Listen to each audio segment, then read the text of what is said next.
going on, everyone? My name is Jamon McKinney, or you can, of course, just call me Juice, because that is my nickname. Welcome, everyone, to the Juice Alert, episode number 60 for you, ladies and gentlemen, today. If you have not subscribed to the Juice Alert already, be sure to do that right about now. You will not regret it. You can, of course, find the Juice Alert on YouTube as well as podcasting platforms. That includes Spotify, Apple Podcasts, Google Podcasts, all that great stuff. If you're watching here on YouTube, be sure to leave this episode a like.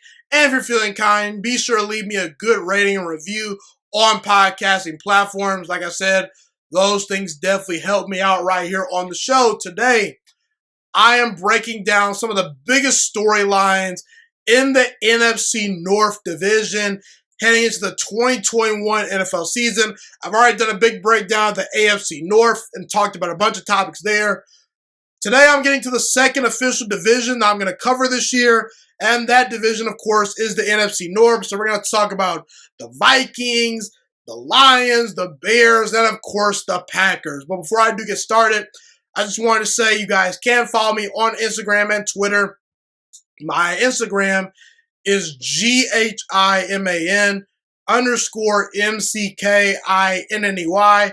And my Twitter account is at GHIMANMCKINNEY. And if you want to get specific updates regarding this show, the Juice Alert, you can follow the Instagram and Twitter account for the Juice Alert. The Instagram and Twitter account is right here. Okay, so the Twitter account is at the Juice Alert. And the Instagram account is the Juice Alert _. Okay, I want to kick things off by talking about Aaron Rodgers and the Green Bay Packers. And really, just Aaron Rodgers' overall future in Green Bay, okay, as their franchise quarterback. So, when Jordan Love was drafted by the Green Bay Packers in the 2020, when Jordan Love was drafted in the 2020 draft, when Green Bay traded up to get him, I said at that time, Aaron Rodgers more than likely has only 2 more years left as the Green Bay Packers starting quarterback. Because here's the thing, Green Bay, when they drafted Jordan Love, they were still in a Super Bowl window because they were just coming off an NFC Championship game this past year. They just were in the NFC Championship game once again. They've lost both of those games, but Green Bay is still in a Super Bowl window. They still want to try to maximize that Super Bowl window with Aaron Rodgers, and Green Bay drafted Jordan Love knowing he needs a little bit of polishing. He's not a day one starter. He needs to be developed properly. So I figured, okay, Green Bay's going to give Jordan Love 2 to 3 years to develop behind Aaron Rodgers, very similar to how Aaron Rodgers developed behind Brett Farve. Because they knew Jordan Love wasn't ready when they drafted him. And they knew Aaron Rodgers was on the roster and still playing pretty good football. It was a bad decision, in my opinion, to draft Jordan Love. And I think the Green Bay Packers will regret that draft pick. But that's what they did. So we're going to talk about what the Packers more than likely are going to do and what's Aaron Rodgers' future. Is there a chance Aaron Rodgers stays in Green Bay? I mean, it's possible. But here's the thing. I think that after the 2021 season, if Aaron Rodgers and the Packers do not win the Super Bowl, I think that they're going to move on from Aaron Rodgers. So here's the thing. If Aaron Rodgers wants to guarantee his future of potentially finishing his career as a Green Bay Packer, Aaron Rodgers must go out there and win Super Bowl 56. That's the only possible way I see the Green Bay Packers guaranteeing that Aaron Rodgers will be their franchise quarterback for at least the next 3 to 5 seasons. Let's just say that, okay?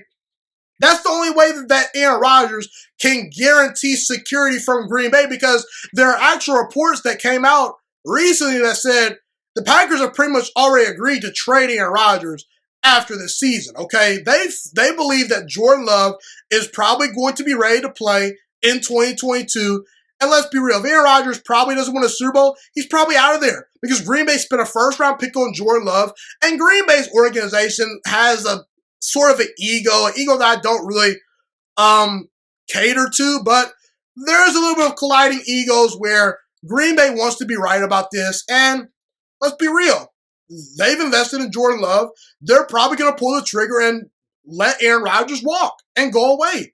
Okay? They'll probably trade him. But here's the thing. If Aaron Rodgers wins a Super Bowl for the Packers would be insane to move on from the guy. If Aaron Rodgers is a two-time Super Bowl champion at the end of the season this year, how can you not bring him back? The Green Bay front office would be getting crushed day in and day out by the media if Aaron Rodgers is not the starting quarterback after he just won them a Super Bowl. They're already getting a whole lot of heat right now because of this Jordan Love situation. If they move on from Aaron Rodgers after he potentially wins them a Super Bowl, oh boy, it's going to be even worse, okay? And I think that honestly, if Aaron Rodgers wins a second Super Bowl with Green Bay, I think from that point going forward, he'd actually be willing to take a pay cut because he'd recognize this roster is good enough to win a Super Bowl. I've already gotten my big time contracts and my two big earnings. Aaron Rodgers already has gotten two lofty contracts from Green Bay already. So money isn't an issue for Aaron Rodgers. At this point, Aaron Rodgers is probably thinking to himself, hey, I want to stack on as many Super Bowl titles as I can. Obviously, Aaron Rodgers and the Packers have to go out there and win a Super Bowl. And I believe they actually can do it because I think Green Bay has a pretty talented roster.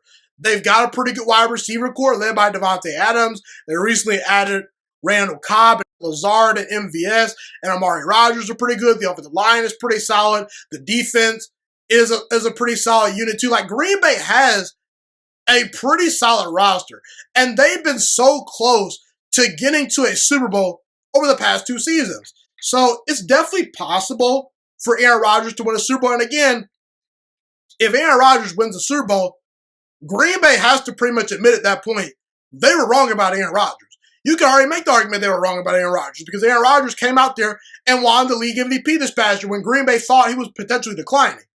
I was not one of those people that felt that way, but for some reason you had casual NFL fans and people in the front office of the Packers saying, oh, Aaron Rodgers declining. No, Aaron Rodgers is still a great quarterback, but I'm not making the decisions, but I want to bring this up as well. The Jimmy Garoppolo, Tom Brady situation is not close to the Jordan Love, Aaron Rodgers situation, but let's just kind of make it seem like it's that way for at least this segment. When Jimmy Garoppolo was drafted in 2014, it kind of pissed off Tom Brady. But here's the thing. The Patriots chose Tom Brady eventually over Jimmy Garoppolo because Jimmy Garoppolo was drafted in 2014. And in 2017, Garoppolo was a member of the 49ers. The Patriots eventually traded him away because during that time frame, Tom Brady won 2 Super Bowl trophies. He won the Patriots 2 Super Bowls. And at that point, the Patriots were saying, man, what do we need Jimmy Garoppolo for? To be an expensive backup quarterback? Let's trade him away and get some value. And I really think that if Aaron Rodgers potentially wins the Packers a Super Bowl, the Packers are just going to admit that they made a mistake and they're going to move on from Jordan Love and say, hey, let's get something back for him. Sort of how similar to the Patriots, did their philosophy when Jimmy Garoppolo was moved on from. And again, the Garoppolo and Brady situation is not even close to the disrespect, to the craziness that Aaron Rodgers had to deal with Jordan Love being drafted. But again, that's how I feel about Aaron Rodgers' situation.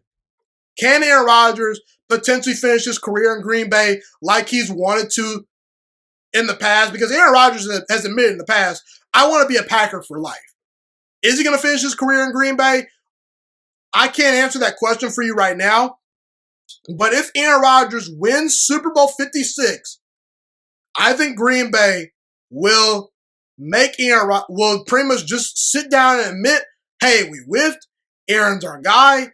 And that will pretty much guarantee Aaron Rodgers a spot on the Packers roster for at least the next 3 to 5 seasons. That's how I feel. So I want to debunk a little narrative right here because, look, there's a whole lot of different opinions regarding Jordan Love and Aaron Rodgers. The Jordan Love Aaron Rodgers situation where the Packers traded up to draft Jordan Love when they still had Aaron Rodgers on the roster, coming off a year in which the Packers were just in the NFC Championship game. I've already stated my opinion. I felt that the draft pick was a silly draft pick. It was an unnecessary draft pick.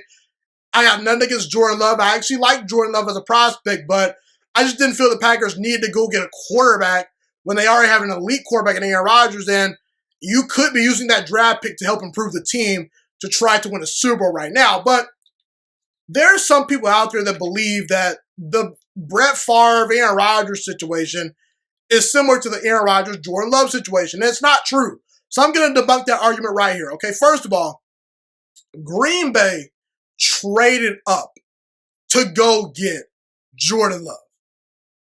Aaron Rodgers fell to the Green Bay Packers. Jordan Love did not fall to Green Bay. They traded up to get him. And let's think about this. What if Jordan Love doesn't get drafted by the Packers? Jordan Love probably slips to the second round, if I'm being honest with you. Maybe a team trades up for him, but that's how I feel. And here's the thing. When Aaron Rodgers was entering his draft class in 2005, he was in the conversation for best player in that draft. There was a debate between Aaron Rodgers and Alex Smith at that time for who was going to be the top quarterback.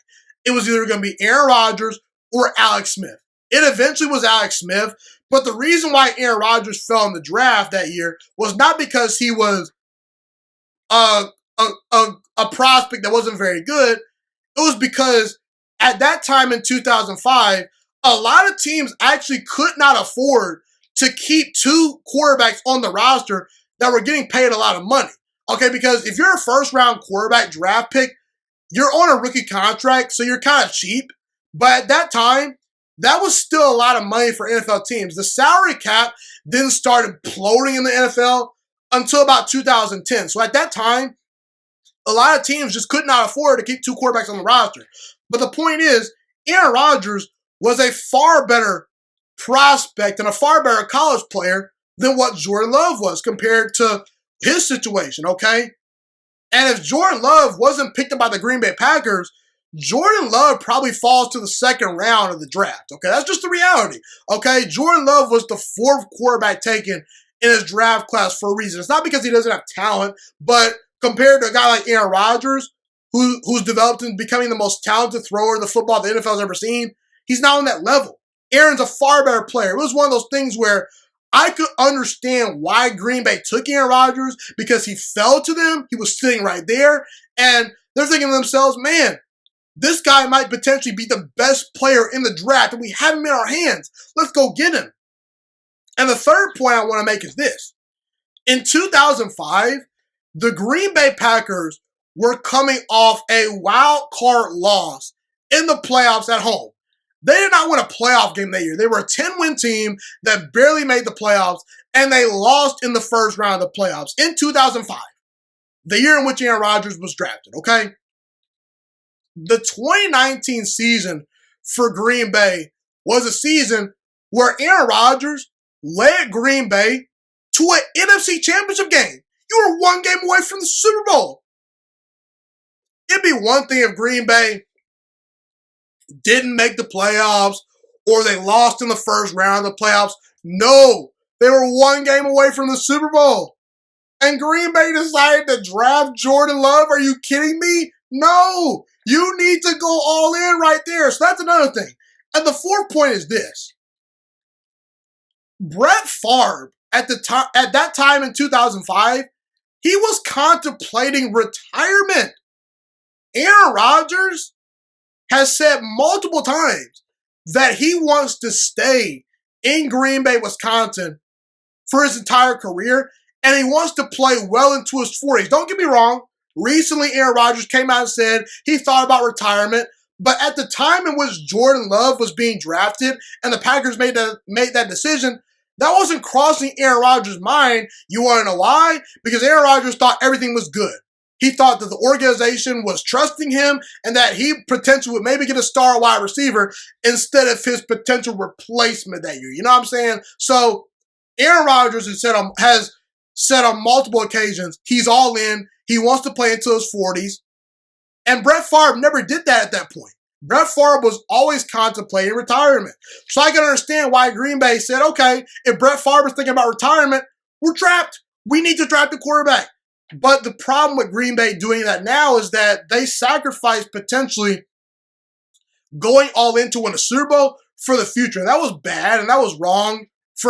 That was a wrongdoing on the Packers regarding Aaron Rodgers, because for all that Aaron Rodgers has done for the organization, you owe it to that guy to go all in to win a Super Bowl. So that's how I feel. The Jordan Love situation is not even comparable to the Brett Favre situation regarding Aaron Rodgers. And by the way, I've said this in the past, the Green Bay Packers are not getting as lucky as they got with Brett Favre and Aaron Rodgers.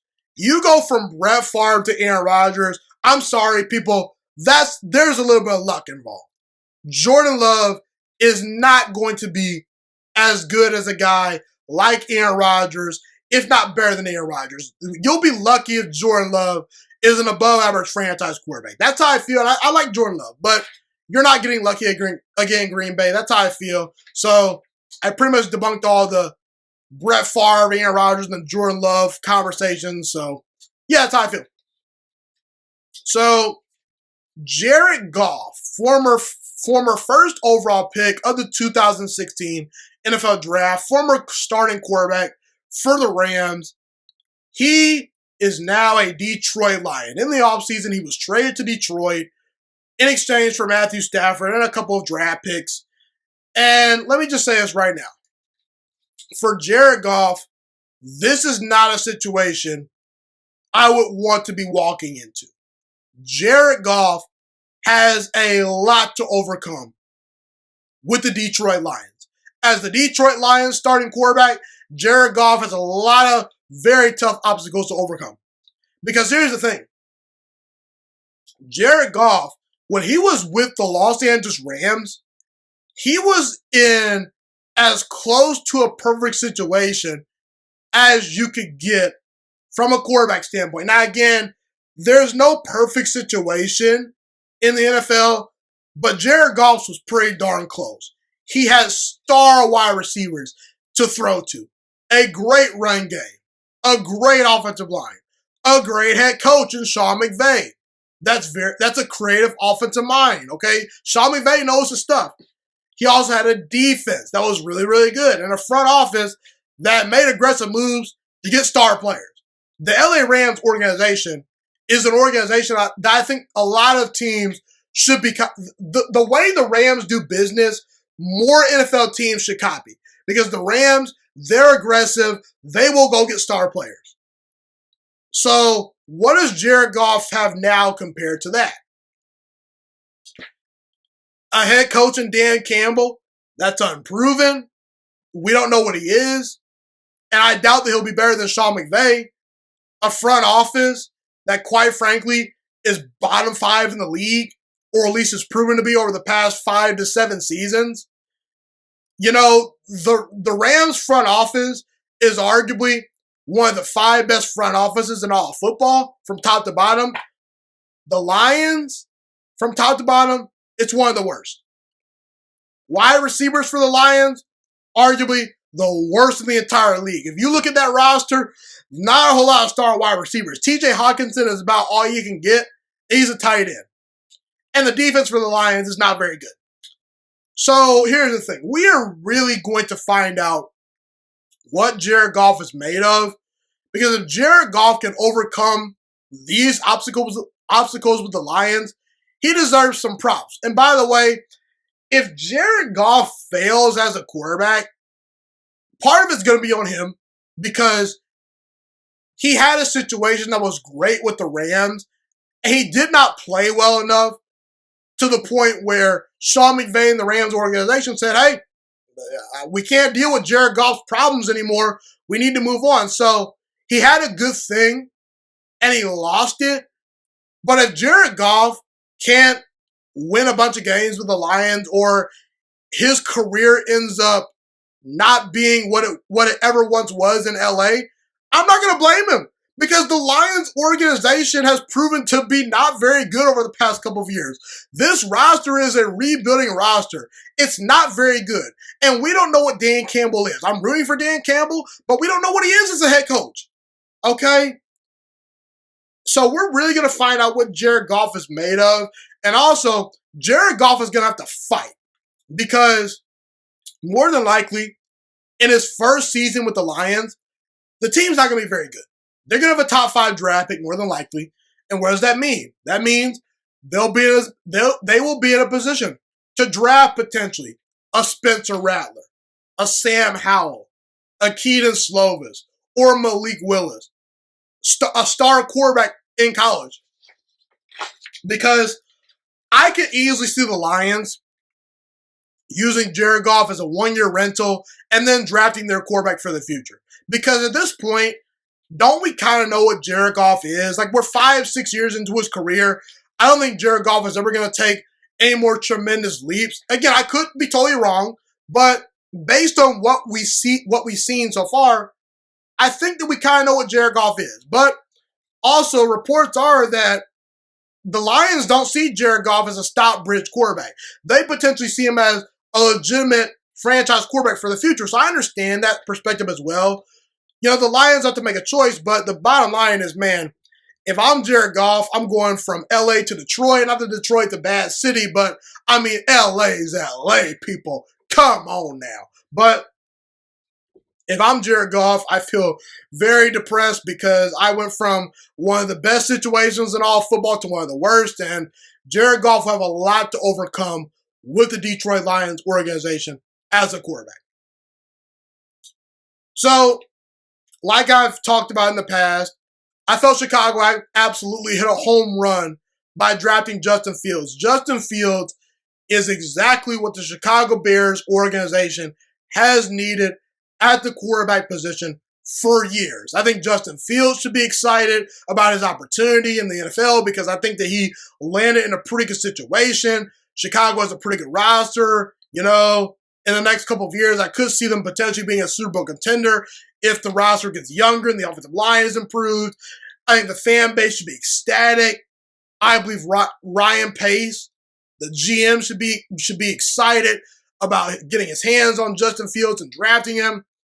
But the one other person that really should be happy is this guy, Matt Nagy, the Chicago Bears' current head coach. Matt Nagy has finally found an elite quarterback talent in Justin Fields. He's got his guy.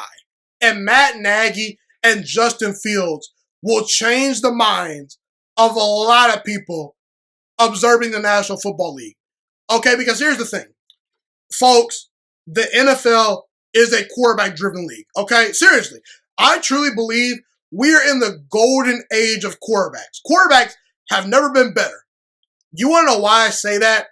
I say that because Ben Roethlisberger is not even one of the 5 best quarterbacks of his era. And do you guys realize Ben Roethlisberger is a 2-time Super Bowl champion, is going to throw for over 60,000 passing yards, have over 400 touchdowns when his career is over? I mean, the guy's a first ballot Hall of Famer, one of the most accomplished quarterbacks in recent memory. And he's not even one of the 5 best quarterbacks of his era. I would put Ben Roethlisberger behind Tom Brady, Peyton Manning, Aaron Rodgers, Drew Brees, Russell Wilson, and honestly, probably Patrick Mahomes. So that's how good the quarterback is right now. That's how good the quarterback position is right now today. And here's the thing.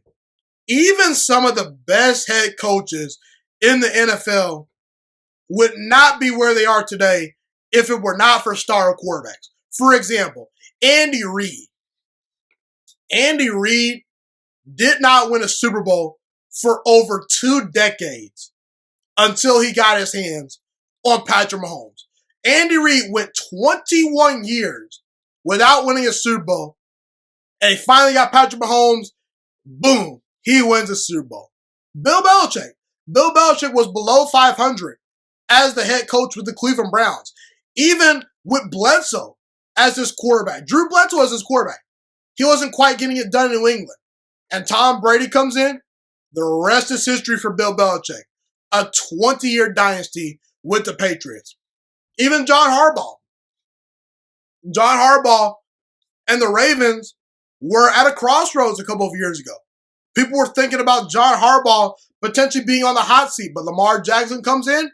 He secures John Harbaugh's job, okay? And rightfully so, because John Harbaugh, he was getting unfairly criticized because at the time, Joe Flacco was stinking up the joint. It wasn't John Harbaugh's fault. He just didn't have a great quarterback. Justin Fields will save Matt Nagy's job in Chicago. And I have no problem with that because I think Matt Nagy is definitely a capable head coach in the NFL. For example, Matt Nagy has a better winning percentage than Ron Rivera and Kyle Shanahan. Okay, and people rave about Ron Rivera. People rave about Kyle Shanahan. But Kyle Shanahan is below 500 for his career. Ron Rivera has never had back-to-back winning seasons. Matt Nagy has a better winning percentage than both of them, okay? Do you guys realize that 2 of the last 3 years, Matt Nagy and the Chicago Bears have made the playoffs with Mitchell Trubisky as their starting quarterback in a division with Aaron Rodgers? Over the past 3 years, the Chicago Bears have made the playoffs twice with Mitchell Trubisky. Trubisky's not good. He stinks as a starting quarterback. He's not a franchise quarterback. He's one of the worst starting quarterbacks in the NFL. And in a division with Aaron Rodgers, Matt Nagy got the Bears to the playoffs. If that's not a good head coach, I don't know what is, okay? I truly believe that Matt Nagy got his guy. And we're really going to see how great of a head coach Matt Nagy is from this point going forward because he now has a legitimate quarterback in Justin Fields that will make his job a whole lot easier. Okay?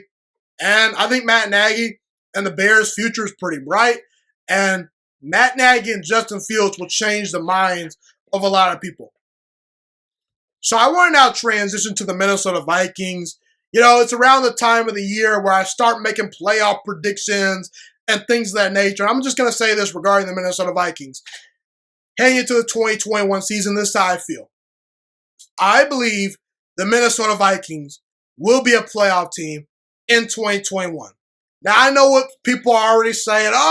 Kirk Cousins. You can't win with Kirk Cousins. I understand the Kirk Cousins criticisms, but Kirk Cousins is a capable starting quarterback, okay? In fact, last year, Kirk Cousins had a pretty solid year. 35 touchdowns to only 13 interceptions, completed 67% of his passes, had a pass rating of 105. Kirk Cousins was pretty good. And you can win games with Kirk Cousins in the National Football League. That's been proven, okay? A couple of years ago, he led Washington to the playoffs. A couple of years ago, the Minnesota Vikings won a playoff game versus Drew Brees and the Saints, a game in which Kirk Cousins actually outplayed Drew Brees in that game, okay? And here's the thing, people. When you look at all these quarterbacks and you look at these teams, when evaluating who's going to make the playoffs, you have to look at the roster in its totality and not just the quarterbacks, okay? The quarterback definitely matters because it's the most important position, okay? But if we were putting teams in the playoffs just based on how good their quarterback is, then Justin Herbert would have made the playoffs last year. Okay? Deshaun Watson would be a lock for the playoffs every single year. But that's not how things work, people. You have to have a well-rounded roster. And the reality is, the Chargers and the Texans, from a roster standpoint, they're just not good enough. They have a great quarterback, but they don't have a great team. And while Minnesota, to me, is their team great or elite? No, but they have a very well-rounded roster, okay? You have to look at the offensive line, the run game, defense, special teams, all that. In Minnesota, they grade out pretty well. You look at Dalvin Cook. Dalvin Cook is one of the best running backs in all of football. Okay, he had a tremendous year last year. And behind him, you have Alexander Madison and Amir Abdullah, two capable running backs if Dalvin Cook gets hurt. You look at the wide receiver position. The Vikings have Justin Jefferson, who to me is going to be a great wide receiver for years to come. Adam Thielen is still really good, still really productive. D.D. Westbrook could be a decent number 3. We'll see. You got Irv Smith at tight end, who could maybe have a breakout season this year. He's in year number 3, and usually year number 3, year number 4 is where tight ends really start to break onto the scene. So we'll see. I do believe the Vikings offensive line will be much improved this year. They drafted Christian Darrisaw in the 2021 draft, along with Wyatt Davis. Ezra Cleveland's coming around. Like a couple of years ago, the Vikings offensive line was just putrid and bad. It's not a great offensive line, but it's competent now. This offensive line is much improved, okay? And last year, the Vikings had the 11th ranked offense. So scoring points wasn't a problem for Minnesota. The problem for Minnesota last year was their defense wasn't very good. They ranked 29th in the league, but the problem was they had a bunch of young guys that they were playing. They had a ton of turnover on defense. They lost so many key players. But now Minnesota, with those players coming back, getting more experience, those players will be better. And not to mention, Minnesota also added Patrick Peterson and Dalvin Tomlinson this past free agency period. Patrick Peterson should definitely help improve that secondary. And Dalvin Tomlinson is one of the most underrated defensive linemen in the NFL. And you look at Mike Hughes. He's going to return this year, coming off an injury-plagued season. Anthony Barr missed a lot of time in 2020. He's going to be back. Danielle Hunter will be back this year. He didn't play last year. He's a game changer on defense. He'll be a guy that improves that defense tremendously. Eric Kendricks is still one of the best middle linebackers in the league. Harrison Smith, Anthony Harris, 2 really good safeties. Michael Pierce is really good as well. And you look at Mike Zimmer. Mike Zimmer's not a perfect coach, but he's a pretty good head coach. He's capable. 5 of his 7 seasons have been above 500 in Minnesota, and he's won over 57% of his games. So I think Minnesota is honestly one of the more underrated teams in the NFL. I really do firmly believe that. Are they as good as Green Bay? I'm not going to say that, but they'll challenge Green Bay this year. I think they're better than Chicago and Detroit. I think Chicago has questions on the offensive line. Their roster is aging. And Detroit, they're just not very talented. And I don't think Jared Goff is going to tip the scale in Detroit's favor because Jared Goff needs a lot around him to win games. Okay, so I think Minnesota's definitely flying under the radar in 2021. I believe they're going to win anywhere from 10 to 11 games. I say 9 to 11 wins is about right for Minnesota. I think that 10 wins is about the sweet spot. I think that 10 wins will get them into the playoffs. They do have to play a very tough schedule, but I do believe in Minnesota this year. The schedule could hold them back, but it also could benefit them because they're going to play a bunch of teams that they will be competing against to potentially make the playoffs. Like, they'll go head-to-head with Dallas. They'll go head-to-head with Arizona. They'll go head-to-head with Green Bay. They'll go head-to-head with some of these teams that they will be competing with to potentially get a playoff spot. So I think Minnesota, they're an underrated team this year. I believe Kirk Cousins will do just enough to win games for Minnesota. The roster's pretty good, and I think Minnesota will make the playoffs this year in 2021. Okay, everyone, I'm going to take a short break. When I return, I will tell you why the Green Bay Packers will win the NFC North once again in 2021, and I'll talk about a lot of other things going forward regarding the NFC North. Don't go anywhere, people. I will be right back. This is Jamal McKinney, and you are tuned into the Juice Alert.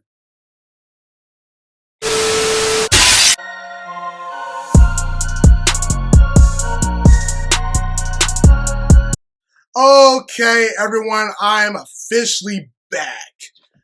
I want to now talk about the Green Bay Packers. So, I'm still pretty high on the Green Bay Packers heading into the 2021 season. I do believe that they will be once again in the Super Bowl conversation, which they pretty much have been almost every single year the past decade with Aaron Rodgers as their quarterback. Now, I believe Green Bay is going to win the NFC North once again in 2021.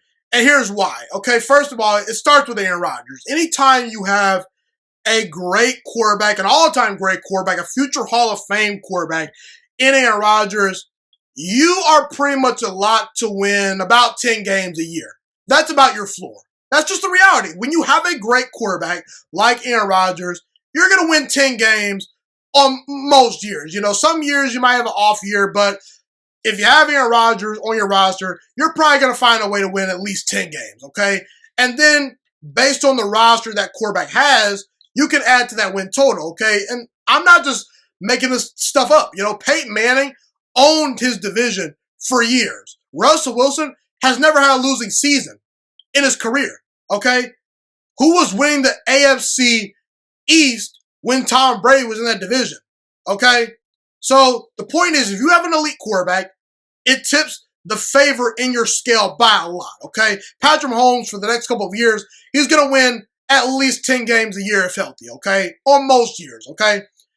In the last 2 years, Green Bay is coming off deep playoff runs. I think Green Bay has earned the benefit of the doubt. Like, if you were doubting Green Bay this upcoming season because you thought last year was a fluke, well, they did the exact same thing that they did last year, except they were more dominant in the regular season. I think Matt LaFleur and the Packers, they deserve the benefit of the doubt. I think Matt LaFleur has proven his worth as an NFL head coach. Do I have questions about if Matt LaFleur can quite get over the hump? I have a couple of questions. Can he adjust on the fly? Can he beat the San Franciscos and the Tampa Bays of the world when it matters most? But Matt LaFleur has proven to be a really good head coach, at least with Aaron Rodgers as his quarterback. And as long as Aaron Rodgers is healthy, he's going to have Aaron Rodgers for the whole entire season, okay? Now, Green Bay does lose Corey Linsley, who was a Pro Bowl center for them last year, but they did draft Josh Myers out of Ohio State, who's pretty good, in my opinion. I felt that he was a pretty good prospect. And Green Bay did draft 3 offensive linemen last year, so they're going to develop the offensive linemen. The one thing Green Bay has done over the past couple of years really well is develop and draft offensive linemen. That's one thing that they are really good at, okay? Drafting and developing the offensive line. Not to mention, Green Bay also found a way to bring back star running back Aaron Jones. Now, is Aaron Jones an elite running back? No, but he's really good, okay? He knows the system. He's a dynamic player in that offense. I think that it was a great move to bring him back for Green Bay, okay? You did bring back A.J. Dillon, and he's a second-round pick from a year ago. You got Kalen Hill, who was a late draft pick this year, but he's really dynamic. I like him a lot. And not to mention the wide receiver core, to me, is one of the more underrated groups in the entire NFL. You have Devontae Adams, obviously, who's in the conversation for best wide receiver in all football. But also, Green Bay went out and got Randall Cobb this offseason. Randall Cobb will be a tremendous boost to this wide receiver core, in my opinion. And you also got Allen Lazard, Marquez Valdes-Scantling, Amari Rodgers. All of a sudden, 2 years ago, I looked at Green Bay's wide receiver core and I said, man, where are the playmakers? Now, I look at Green Bay's wide receiver core and I say, this is a really deep group. Does Green Bay have the top of the level talent of a Kansas City or Tampa Bay from a top to bottom wide receiver and tight end standpoint? No, they don't, but they have a lot of good, solid players that know the system. And anytime you have Aaron Rodgers as your quarterback, your wide receiver core is going to look good.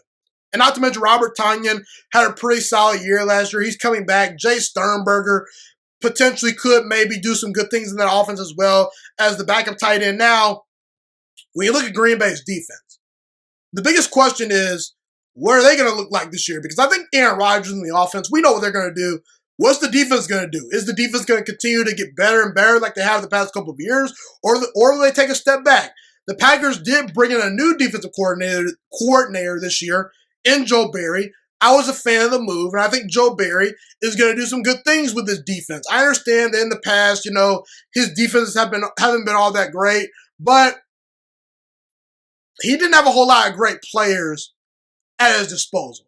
This Green Bay roster has much more talented players than he's had to work with in the past. You have a guy like Zadarius Smith, Kenny Clark, Rashawn Gary, who could break out maybe this year. Preston Smith, a pretty solid defensive line, I would say. The defensive line does lack depth, but the top of the line stars are really good.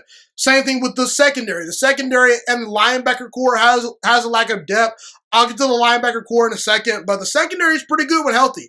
Jair Alexander's in the conversation for best defensive back in the entire NFL. I believe Eric Stokes is a perfect fit for what the Packers are trying to do on defense. I loved that pick. That is probably my favorite pick of the Brian Gutekunst era, okay? And I've been hard on Brian Gutekunst, but I think he hit it out the park drafting Eric Stokes. I think Eric Stokes will be in the conversation for Defensive Rookie of the Year, and I think that he has a bright future in Green Bay. And Kevin King, he has his ups and downs, but apparently Kevin King is super motivated this year, coming off a very bad NFC Championship game. And as your number 3 corner, I like Kevin King, okay? I think that Green Bay has upgraded their secondary by bringing in Eric Stokes. You still got Adrian Amos and Darnell Savage, one of the best safety duos in the entire NFL. Now, linebacker is a big concern for me. Recently, Green Bay did just release Kamal Martin, who I felt was a pretty good player for them last year, but apparently Green Bay sees it different. I don't think Green Bay's linebacker core is anything special. They did sign Devontae Campbell, but that is the biggest weakness on the team, linebacker. But overall, outside of Tampa Bay, what team doesn't have at least one weakness in the NFL? There's at least one weakness on every team outside of maybe Tampa Bay or Cleveland, okay? So I think Green Bay is going to win anywhere from 10 to 13 games potentially this year. I think 13 is kind of a stretch. I see them winning roughly 10 or 11 games. I do think that some of the Aaron Rodgers drama from this past offseason that the Packers organization, along with Adam Schefter, created, not Aaron Rodgers, it was Adam Schefter and the Packers organization, but there could be some tension there, if Green Bay goes on a 2-game losing streak, what happens? But I see them winning about 10, 11, 12 games. Green Bay's schedule is tough, though. This schedule is brutal. If Green Bay were to not make the playoffs, it will be because of injuries and this schedule being brutal, because they have to travel on the road to Baltimore, they have to play Arizona on the road, they have to play at the 49ers, at Kansas City, they have to play the Vikings twice, the Bears twice, they have to play Cleveland, the Rams, Seattle, Washington, Pittsburgh. I don't want to talk you guys out of thinking Green Bay is going to be a playoff team by mentioning that schedule, but anytime you have Aaron Rodgers as your quarterback and a pretty solid team around him, I think you're going to be pretty successful. So I think Green Bay will win the NFC North once again. I do think Minnesota is the biggest challenger, but Minnesota is not as talented as Green Bay, and I don't trust Minnesota to win the big games to get over the hump. So that's how I feel about the Green Bay Packers. Aaron Rodgers and the Packers are still the class of the NFC North. I think Justin Fields and the Bears are about 2 to 3 years away. Minnesota's good, but not quite good enough to overtake Green Bay. And Detroit, well, they're Detroit. So that's how I felt about the Green Bay Packers heading into the 2021 season. The Green Bay Packers will win the NFC North once again in 2021. So I want to talk about the Randall Cobb addition for the Packers really quickly.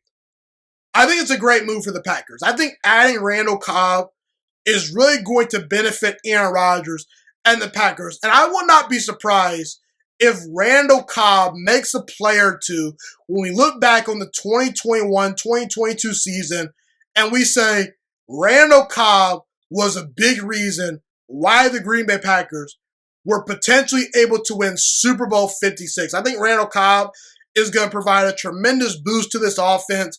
Over the past couple of years, a lot of Packers fans and general NFL fans have been clamoring for Green Bay to draft a wide receiver, and they did draft a wide receiver this year in Amari Rodgers, who I think is going to be really good, but I think Randall Cobb is going to take some playing time away from Amari Rodgers, which I'm fine with because Randall Cobb has a relationship with Aaron Rodgers. He kind of knows the system a little bit, the system that Green Bay is going to run. And Amari Rodgers is a rookie. We don't know what he's going to bring. For the future, I like Amari Rodgers, but for the now, I like Randall Cobb. Okay, I think that Randall Cobb is a reliable target that will get open consistently on third down. He'll be a chain mover. And in the past 2 NFC Championship games, the Packers have just needed a couple more dynamic players, particularly on offense, to get them over the hump. I think Randall Cobb could be the difference.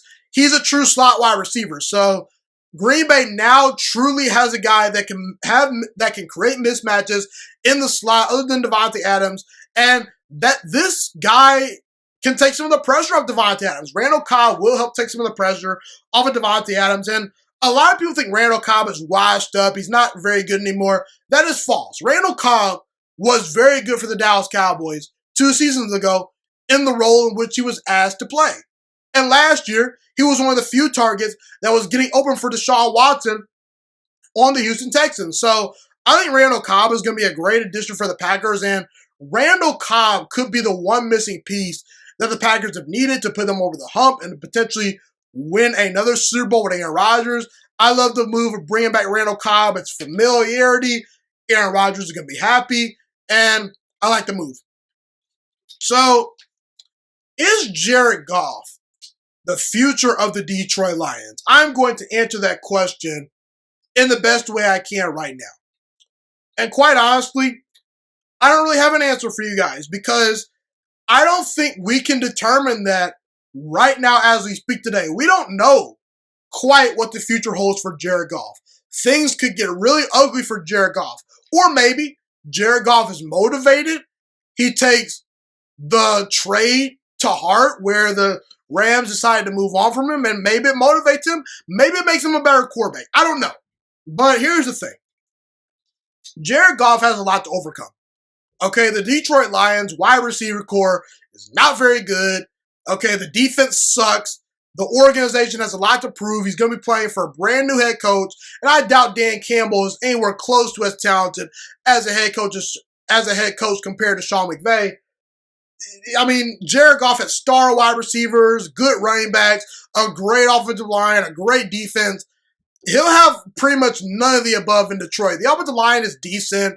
The running backs are okay, but Detroit is a bottom 5 roster. I'm just going to put it that way. So Jared Goff has a lot to overcome. But Jared Goff is still only 26 years old. Still relatively young. And still right smack dead in the middle of the prime of his career. And several years ago, Jared Goff was playing at an MVP level and was the starting quarterback for the Rams in the Super Bowl. He had a great year that year. And he outplayed Drew Brees on the road in the Superdome in the playoffs. I know the Saints kind of got robbed by that terrible no call, that pass interference call that wasn't called. But that doesn't take anything away from the fact that Jared Goff outplayed Drew Brees on the road and got the Rams to a Super Bowl. Obviously didn't play well in the Super Bowl, but you can win games with Jared Goff. Jared Goff is not a scrub. He's not a scrub. He's a solid, capable franchise quarterback, in my opinion. Is he a top-of-the-flight franchise quarterback? No, but if Jared Goff is your franchise quarterback right now, all I'm going to say is you could do a whole lot worse. That's all I'm going to say. Okay, and a lot of people think that the Lions are going to draft a quarterback this upcoming year in the draft after the season, and maybe that's true because the Lions will probably be more than likely in a position in the top 5 or in the top 10 to draft a quarterback, but the reports coming out of Detroit are that the Lions don't necessarily view Jared Goff as a stop-bridge quarterback. Obviously, the options are open to potentially upgrade to a Spencer Rattler or a Keaton Slovis or Malik Willis down the road, but the Lions actually have shown, well, they've came out and said, we believe in Jared Goff. They put their arms around Jared Goff, okay? And here's the thing. I'm a fan of being great. So let's just say we're in a situation where the Lions have the first overall pick in the draft. And let's just say Spencer Rattler is the number 1 quarterback. Because I think he probably will be. Okay, Spencer Rattler is really talented. I would choose Spencer Rattler over Jared Goff because there's much more upside. But is that what the Lions are thinking? Because here's the thing. There's something to be said from moving on from good and transitioning to great. We've seen that with the Kansas City Chiefs. Alex Smith was good, but they said, we want to be great with Patrick Mahomes. The Chiefs want a Super Bowl. The 49ers are trying to do the same thing. They said Jimmy Garoppolo's good, but we think Trey Lance has a chance to become great. That's why they traded up for Trey Lance, okay? So the Lions could go that route and maybe it pays off. Or the Lions could say, you know what? Maybe we're okay with having a top 15 or a top 20-ish quarterback. We're okay with that.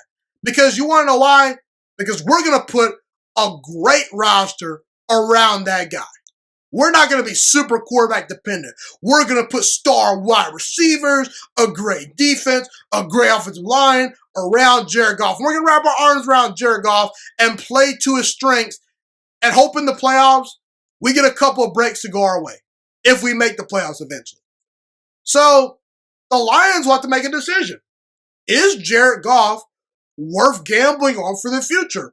Or are they going to bring in a young quarterback eventually? So that's how I feel. Look, and by the way, to defend my point about building around Jared Goff and having the 15th or 20th best quarterback, well, the 15th or 20th best quarterback has had some success in the NFL over the past couple of years. Jared Goff just recently got to a Super Bowl. Jimmy Garoppolo recently just got to a Super Bowl. Nick Foles won a Super Bowl on a great Eagles roster. Peyton Manning was horrible his final season. But the Broncos roster was so good, they still were able to win despite Peyton Manning's limitations. So it all comes down to where the Lions are potentially as far as the organization goes, as far as their draft picks. And I don't know. It all comes down to if Jared Goff can win over the Lions organization. If he can, he is the future. But if he can't, well, he might be out of a starting quarterback job in Detroit. So that's how I feel about Jared Goff and the Detroit Lions and his future with the team. I want to transition to Kirk Cousins because, look, I'm not the biggest Kirk Cousins fan. If Kirk Cousins is my starting quarterback, I don't feel great, but I don't feel terrible. Here's the reality with Kirk Cousins. He's got an average arm. He's not all that mobile. He often struggles to win big games. And if you have Kirk Cousins as your starting quarterback, I wouldn't put him in the category of quarterbacks that scare the opposition. Like, oh, if you have that guy, you should be scared. Like Deshaun Watson, Kyler Murray, maybe Josh Allen if he continues to develop, Tom Brady, Patrick Mahomes, Aaron Rodgers, even guys like Joe Burrow and Justin Herbert. He's not in that conversation. There are limitations with Kirk Cousins. But here's the thing, people. Kirk Cousins is what he is. And that's okay. That's okay. See, these days, because of quarterbacks like Patrick Mahomes, like Aaron Rodgers and Lamar Jackson, they've kind of perplexed us as fans to a certain degree. And because of those guys doing things that, quite frankly, you should not be able because those guys can do things at the quarterback position that you should not be able to do, we're convinced that every quarterback that is drafted high or that has some potential should be striving to be that guy. And that's just not how the NFL works. Not everyone is designed to be Patrick Mahomes, Aaron Rodgers, Lamar Jackson. In fact, those three quarterbacks, they're their own types of guys. Tom Brady, too, okay? Because the quarterback position is at an all-time high, I think we underappreciate guys like Kirk Cousins and Jimmy Garoppolo and Derek Carr. And even Philip Rivers from this past year, who was still getting it done at a very old age. Philip Rivers is one of the most talented quarterbacks of recent memory. Okay, maybe not as talented as like Kyler Murray or Lamar, but Philip Rivers was a pretty darn good quarterback and a pretty consistent quarterback for a long time. You do realize when you make the NFL and you have over 400 touchdown passes for your career, you're pretty good at your job. And that was Philip Rivers. Okay, Philip Rivers is pretty good. And I think Kirk Cousins and a lot of quarterbacks suffer from the fact that we look at their contract and we say, that guy should not be getting paid that amount of money. And I really don't understand why there's this mentality that this guy is the next guy up, this guy is going to break the bank next. Like Jared Goff, Carson Wentz, Kirk Cousins, these guys should not be breaking the bank. Okay? They just shouldn't, okay? There should be a price tag for these quarterbacks. Kirk Cousins, I'll pay him $20 to $25 million a year, okay? But I'm not paying $30 million a year for Kirk Cousins. But that's where we need to draw the line. Vikings fans expect Kirk Cousins to be something he's not because he was paid like he's Aaron Rodgers. He was paid like he's Russell Wilson. And he's just not. I kind of feel bad for the Kirk Cousins and the Jared Goffs of the world, but unfortunately, the salary cap has forced us to this point, and it's where we are today. Is Kirk Cousins super talented compared to his contemporaries? Not really. But Kirk Cousins is a real legitimate NFL quarterback. He's solid, guys. He can get the job done. And sometimes that's all organizations are asking for. A consistent, good, reliable starter. There are some organizations out there that would like to have Kirk Cousins right now, okay? Look at Washington. Ever since Kirk Cousins, Washington has been a mess at quarterback. But if you put Kirk Cousins on Washington's roster, I mean, I'm not going to say I picked him to win the Super Bowl, but I trust Kirk Cousins more than Ryan Fitzpatrick and Taylor Heineke at this point. Just saying. So, sometimes all you can ask for is a guy that is solid and a guy that won't lose you games. And Kirk Cousins may not always win you games, but he's not going to always lose them. And there's a spot for that guy in the NFL somewhere.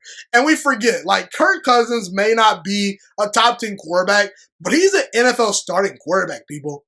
You do realize how hard it is to become an NFL starting quarterback. There are only 32 of those jobs available in the entire world. And Kirk Cousins is one of them. So, I think sometimes, look, if you can upgrade and get an Aaron Rodgers or a Deshaun Watson or a Tom Brady, you do it. But when you have a guy like Kirk Cousins, you need to focus on building up the roster and lower the expectations a little bit, because not every quarterback is designed to carry a team or make up for a bad offensive line. Most quarterbacks need a great scheme, need great protection, need great wide receivers, okay? And by the way, Kirk Cousins for his career has completed 67% of his passes. He has a passer rating of 98 for his career, which is 6th all-time, better than Tom Brady. Now, again, I'm not a big stats guy. I'm not a big analytics guy. Stats are very overrated in football, but the point is, Kirk Cousins has turned himself into something. And Kirk Cousins, what was he, like a 3rd or 4th round pick? He's a great story. He's developed into a solid starting NFL quarterback. And a lot of people at Michigan State wrote him off. So, I don't think Kirk Cousins is a great franchise quarterback. But if you were to tell me, is Kirk Cousins underrated or overrated right now? I think he's a tad bit underrated, because I think Kirk Cousins actually throws one of the best deep balls in the NFL. And he understands his limitations. So, I get it. Vikings fans are upset, but Vikings fans, it could be a lot worse. I'm just saying. And, I mean, you guys have been in a division with Aaron Rodgers over the past decade. Aaron Rodgers versus Kirk Cousins, it's not a fair fight. So, lower your expectations, and that's how I feel about Kirk Cousins. Kirk Cousins is what he is. He's a game-managing quarterback that throws a pretty decent deep ball when you give him time to throw. But there are spots for those guys in the NFL. Kirk Cousins is solid, and he is what he is. And that is okay, at least with me. So I want to transition back to the Chicago Bears. I do not believe the Chicago Bears are going to make the playoffs in 2021. Obviously, the Bears made it to the playoffs last year in 2020. But quite frankly, that was based off of luck, okay? The Bears backdoored their way into the playoffs because the Cardinals, at the end of the season, they choked, and the Bears owned the tiebreaker over the Cardinals, and they got in the playoffs somehow. I didn't think Chicago was a playoff team last year just because they weren't very good at quarterback. Their offensive line wasn't very good, and I kind of feel the same way this year. I think Chicago got lucky last year to make the playoffs, but this year, that luck is going to run out, okay?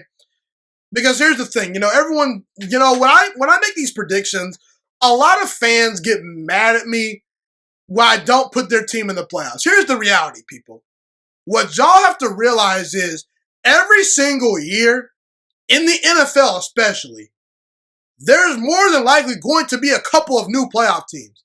Not every single team is going to make the playoffs every single year. There's an off season. There's a draft. There's injuries. Football is a game of inches, by the way. 1 minute you could catch a team when they're really, really hot and playing great football, and they might catch you on a bad day. Or you could have about 10 players on IR, and if you didn't have those 10 players on IR, you beat that team, but because you didn't have those players available to play, you lose. Football is a game of inches, and football is a game where things swing week to week, okay? So, in reality, you have to isolate the teams that are going to be consistent. In Chicago, I don't believe they're one of those teams. And by the way, over the past 3 years, each year in the NFL, over the past 3 years, we've had at least 3 new playoff teams. So there's some sacrificial lambs out there that are going to have to get sacrificed. And the Bears are going to be one of those teams this year in 2021. What did the Chicago Bears do this offseason to legitimately improve their playoff chances? What did they do? They drafted Telvin Jenkins. Oh, he's a rookie and he's already hurt. Oh, you drafted Justin Fields. For the future, Chicago Bears fans should be excited. And even this season, I think Chicago Bears fans should be excited to see what Justin Fields does. But should we expect Justin Fields as a rookie quarterback to come in and lead this team to the playoffs in a division with Aaron Rodgers and a pretty well-rounded Minnesota Vikings roster? I don't think so. Okay, and we don't even know if Justin Fields is going to start day one. And I'm sorry, but if Andy Dalton and Nick Foles are starting most of the season, this is not a playoff team. It's just not. Andy Dalton and Nick Foles, at this point in their careers, they're cooked. They're not dynamic quarterbacks. They never have been. And there's nothing dynamic about them. Okay? And let's just even say Justin Fields is great as a rookie. That's great. You know who else was great as a rookie last year? Justin Herbert. And the Chargers won 7 games. Deshaun Watson was on pace to have a better season than what Justin Herbert had his rookie season. Deshaun Watson's rookie season was on pace to be better than Justin Herbert's rookie season. And guess what? Before Deshaun Watson got hurt, Deshaun Watson got hurt, but in the games he played, the Texans were 500. As great as Deshaun Watson was, he was all-time great. Texans were 500. Justin Herbert last year, all-time great rookie season. 7 wins. 7 wins for the Chargers. So just because Justin Fields is great and really talented, that doesn't mean it will translate to wins automatically. Right now, currently, Green Bay and Minnesota are better football teams. I don't want to talk about Green Bay that much anymore because I've already gone over them. They are going to win the NFC North. From top to bottom, they have the most complete roster in the division. Aaron Rodgers is still playing great football. They're going to win anywhere from 10 to 13 games. Barring injuries, Green Bay will be in the playoffs, okay? Minnesota, I've already talked about them. They had a great draft, a great free agency period. A lot of their defensive starters come back this year. Minnesota has a pretty well-rounded roster. They will be better this year. They will make the playoffs. So you're already behind Green Bay and Minnesota, in my opinion, Chicago. I believe every NFC West team is more talented than Chicago. Like right now, I think the Cardinals, I think the Rams, I think the Seahawks, I think the 49ers from top to bottom, they're better than Chicago. Washington, to me, has a better roster than Chicago. Washington was a playoff team last year. Tampa Bay, obviously, is better. And the Saints, in my opinion, have a better roster. The Saints made the playoffs last year. They even beat Chicago last year in Chicago. So, if you're the 9th or 10th best NFC team from a talent perspective, I don't have a whole lot of confidence saying you're going to be a playoff team. And I think Matt Nagy's a good head coach, but he's not quite in the category with Belichick, Brian Flores, Sean McDermott, to a point where every single year I say, yeah, because Chicago has Matt Nagy as their head coach, they're going to make the playoffs. So that's how I feel. I don't think Chicago's making the playoffs. The defense is pretty good, but they do have an old, aging roster, especially on defense. Players are getting older. And the last 2 years, the defense has gotten worse, okay? It was really, really all-time great good in 2018. 2019 was pretty good. Last year was pretty good. This year it'll be pretty good, but not quite as good in my opinion. The offensive line still really isn't good. The weapons are just okay. The wide receivers are just okay. Like, I think Chicago has talent, but kind of an average roster to me. And I don't think Chicago makes the playoffs this year. I think they're an average team. They'll win about 7, 8, maybe 9 games, but that won't be enough to make the playoffs. The Chicago Bears are not a playoff team in 2021 for all the reasons I mentioned. But I do believe the future is bright for Justin Fields and the Bears if they continue to build up this roster. and Justin Fields develops properly. But that's how I feel. So I want to talk about Khalil Mack because I don't think Khalil Mack gets talked about enough. Khalil Mack is a star. He's one of the best defensive players in the NFL, and he has been for the last, 4 to 5 years. He really has. He's a tremendously talented player. And when it's all said and done, I believe Khalil Mack is going to be an NFL Hall of Famer. Now, if Khalil Mack retired today, I don't think he would be voted into the Hall of Fame. Let's look at Khalil Mack's career so far. Khalil Mack has been in the NFL for 7 years, and those 7 years have been really excellent. They really have. But if he retired today, I don't think he'd be a Hall of Famer.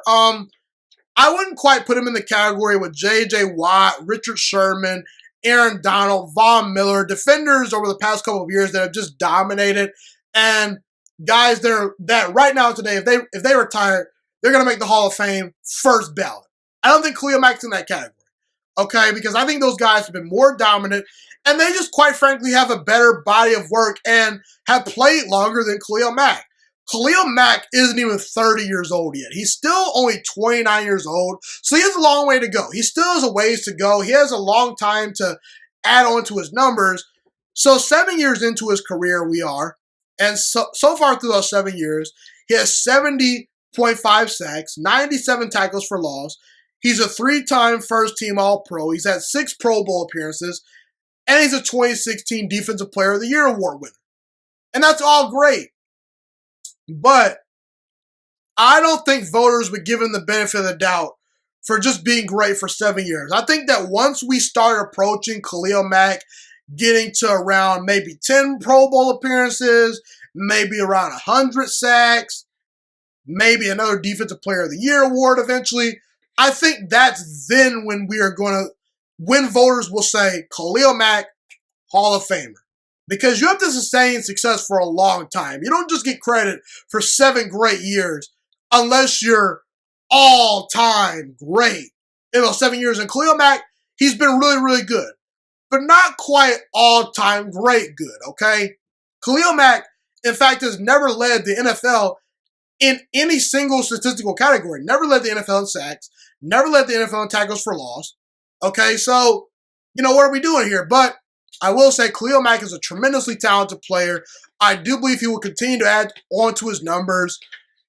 And I think eventually we're going to say, when it's all said and done, Khalil Mack was one of the best and most dominant players of his era.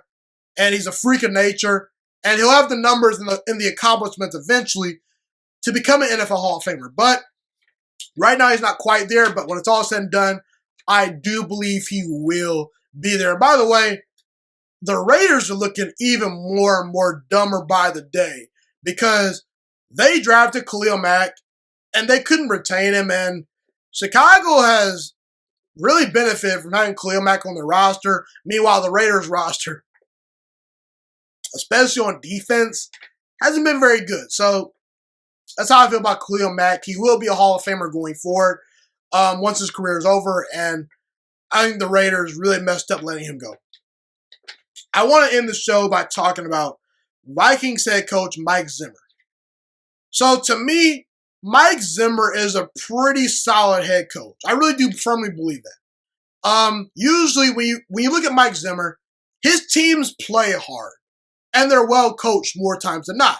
You can tell when a team is not well coached and when they're well coached. I looked at what's a prime example? I looked at the Houston Texans the other day. And they're just not a well-coached football team. They're just not. You look at Baltimore, you look at New England, you look at Green Bay, Minnesota, well-coached football team. Well-run organization. And I will say Mike Zimmer gets the most out of his players. Like I said, his players play hard. And that's a reflection on the coach. Because if a coach is pushing his players every single day and they're in shape, they're flying around, that's a reflection on the coach. Because we tend to talk about teams taking on the personality of their starting quarterback, but what about the head coach? Okay, Matt Patricia, not the most attention to detail guy, kind of laid back, not really assertive.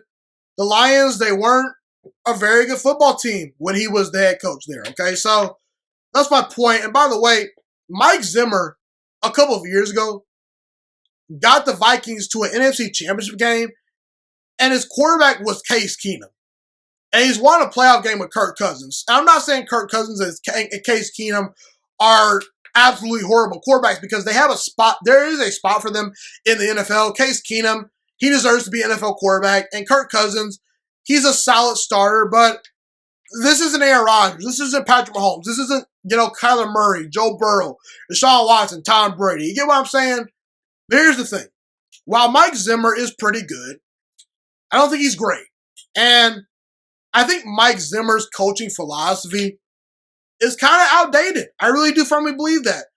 Because Mike Zimmer is an old school, throwback, defensive-minded head coach that likes to run the football and play great defense. And I think that over the past couple of years, the big downfall for Minnesota is they haven't really opened up the offense enough. And maybe that's due to Kirk Cousins' limitations, and maybe that's due to the roster, but also some of that is on the coaching staff. And at times, Minnesota doesn't make great adjustments. Like I think one area Mike Zimmer and his team really struggles in is they are not great at consistently making adjustments on the fly. And in big games, sometimes Mike Zimmer and the Vikings aren't prepared, And over the next few years, the Vikings will have to make a decision. Are we okay with Mike Zimmer, or can we upgrade? Because Mike Zimmer's good. But is he great? I'm not sure. I don't know if Mike Zimmer has enough coaching charisma or DNA to take it to the next level. But I do think there are other coaches out there that have more potential than him. Like, you know what you're going to get from Mike Zimmer. But is Mike Zimmer ever going to be good enough to get the Vikings over the hump? If he ever gets his quarterback, I don't know. I don't know. I think that remains to be seen, but it just seems like Mike Zimmer and the Vikings, they're not innovative enough. I just think that there are teams out there that are more creative and more dynamic, like Kansas City, Green Bay, Tampa Bay. Even New England has a couple of, wrinkles where they mix things up here and there. But Minnesota, seems a little outdated. I think that Minnesota can make the playoffs with Zimmer, but they'll more times than not just be a team that makes the playoffs, probably misses the playoffs the next year, makes the playoffs the year after that. And, what are we doing? Are we going all in for Super Bowls, or are we just, flirting with the playoffs? You know what I'm saying? But I don't know. I want to know what you Vikings fans think. So hit me up on social media. Hit me up in the comment section. Love to know what you guys think about Mike Zimmer. But overall, I just think Mike Zimmer is a little outdated, and I think the Vikings organization will need to make a choice regarding Mike Zimmer in the future. He's a good coach, but a little outdated for my taste. I could be wrong. He could prove me wrong from this point going forward. I'd love to see him do it, but like I said, I say this a lot. Only time will tell. Well, everyone, that's pretty much all I have today. Thank you so much for tuning into this episode today. Have a God-blessed day. Stay safe, and I'm Ghost.